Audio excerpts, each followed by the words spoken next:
If you want to check out different content from myself, I've just set up a second channel where I'm going to post fitness and things. The link for that will be in the description. And of course, if you want to avoid the random lottery of FIFA points, you want to go straight to the source, buy the players directly, use u7buy.com and use the code TVM at checkout. What is going on, guys? TVM here. Welcome back to the Norwich City career mode. Another 3 games. I feel like we're just going through the motions with this right now, just trying to get to the end of the season, which is a bit sad, but at the same time, we did start this late, so I guess it's understandable. We have West Ham in the league. West Ham, there's a H there. Last time we played these, they actually had a very good team. They seem to have lost a couple of players because they have a few players that I've never heard of before. I looked them up after the game, and they weren't particularly high rated or sought after. A few of them not even in the database, so they are youth players, and that would explain how easy it was to run through them. We're getting to that point now as well where our side is actually very good. It's not quite that of the standard of like the Man Cities, Liverpools, Chelseas and what have you, but it's up there, definitely. And I think we may have hit a period where some of these Premier League clubs don't really have that great sides like thrown together. Man City, you know, we've noticed that they suffer from defensive issues. I know they do in real life, and that's a meme, but left back, they were playing Milinkovic-Savic. Liverpool have sold one of their best strikers because he had a release clause, so he's gone through no fault of their own, I'm sure. They've also sold Fabinho to Juventus, and a few other players have gone as well. So it does look as though the Premier League at the moment is in one of those positions where a lot of the players have moved on, and they've been left with not substandard players, but just players that aren't quite up to the quality that you'd expect from the big clubs, which kind of gives us an opportunity, a very Leicester-like opportunity, if you will, as we make it 4-0 just after half-time. And what I mean by that is that the year that Leicester won the league, I think it was like one of the lowest point totals in the history of the Premier League. Don't quote me on that, but I'm thinking it was close. So the reason I bring that up is because that could be us this year. We could win the league based on the fact that everybody else is just that bad. And if we can put a decent run of form together, we'll be fine. That's not me discrediting Leicester's Premier League win, by the way. They deserved to win it. They were the best team that year by miles. But that's what I'm saying. Under normal circumstances, they would not have won the league that year. Because obviously, if you look at like the last 2 or 3 seasons, the point totals have been absolutely ridiculous. But, you know, that's all irrelevant. We just need to keep putting victories on the board, putting points together. And of course, we do have Europa League to focus on. You may notice that we have changed 10 of the 11 that were playing in the last game. Chevalier is out. That is the goalkeeper, for those of you who aren't aware.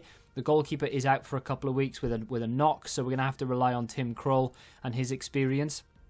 And of course, we have Jamal Lewis out injured, so that's why Loddy's in there. And I say that's why Loddy's in there. Loddy would be in there anyway, but that's why he's playing every game and he's not being rotated. So we are having to wrap him up in cotton wool between games, making sure that he's not overdoing it in training and what have you. We go a goal up against, was it St. Gallen?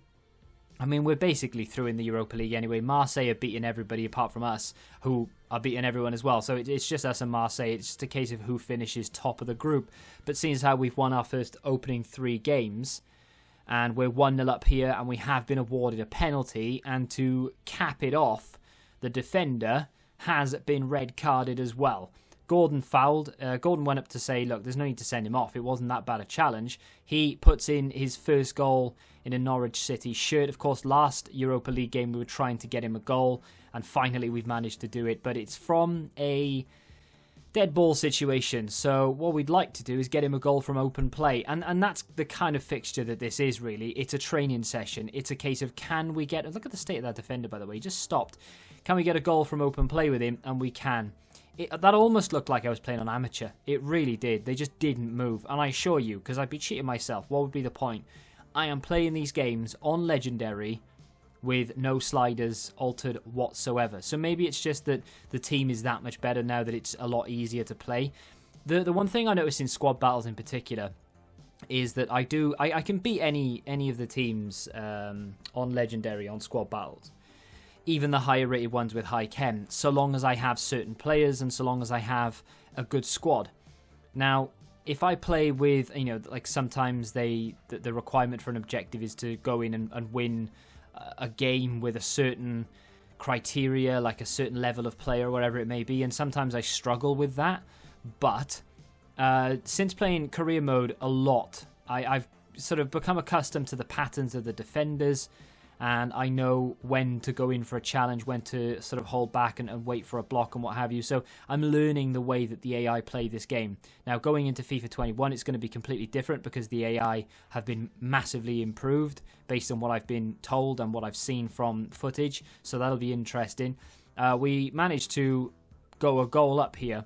We're 2-1 up now against Southampton. Southampton have the lowest goal scoring record in the league this season, and they scored against us, which was not good. But we managed to punish them. Rafael Leao, well, what a turn that is, by the way. And how has he missed that? Let's have a look at the replay, because that was the miss of the century. I thought the goalkeeper had saved it, or the defender had took a touch, but no, he's just ballooned it over the bar. That is a big shame, because that would have been such a good goal. And it was to the point where, this is the first time I've done it in this career mode, actually. I was holding the ball in the corner for the last few minutes because I did not want to give up the points. And we managed to beat Southampton 2-1 away from home. It should have been a much easier game than that, but it wasn't. For some reason, they put up a good fight. We're still doing the training for those concerned, for those wondering, for those interested. We are just picking some random players and doing our business there. We've won 4 from 4. We've beaten St. Gallen twice, Rapid Vienna and Marseille. Of course, we play those two next. I think we play Marseille. No, we play Rapid Vienna next, then we play Marseille. But either way, it looks as though we're going to go through as group winners. All we need to do is beat Rapid Vienna, and then we should be fine, because our goal difference is far superior to Marseille. And of course, the league table looks like this. We are pulling away from the likes of Manchester United, Liverpool, Spurs and Wolves. Arsenal have not been at the races for 3 seasons. They've been in and around that position for 3 seasons. Chelsea have not started the league particularly well by their standards. Wolves are doing what they always do, in 6th and just holding that position. And then, of course, the other 4 teams battling it out for that top 4. We, I think, are in a good position to go on and win the league. I didn't think it would be possible this year. We do play Spurs next, so it's going to be a big game. But I thought top 4 would be where we would look to sort of nestle into and trying to clinch it. Not that we'll be playing next season, because I won't be able to get through it in time to be able to play through it. I mean, if I can, I will, but I doubt I will be able to, under time constraints with that sort of thing. But as soon as the demo comes out, we'll wrap the whole thing up in 1 episode, and that'll be us. But I think we could actually go for the league, maybe. Find out in next episode how we get on against Spurs. I think we have that Rapid Vienna game as well, so you'll see that as well as another league game, and if I can fit it in, another league game as well. If you have enjoyed the, I suppose, short video today, then do me a favour and hit that like button. It really does help me a lot. Subscribe to the channel if you're new, of course, and until the next time, goodbye. Football Index. The game changed. Download the app now.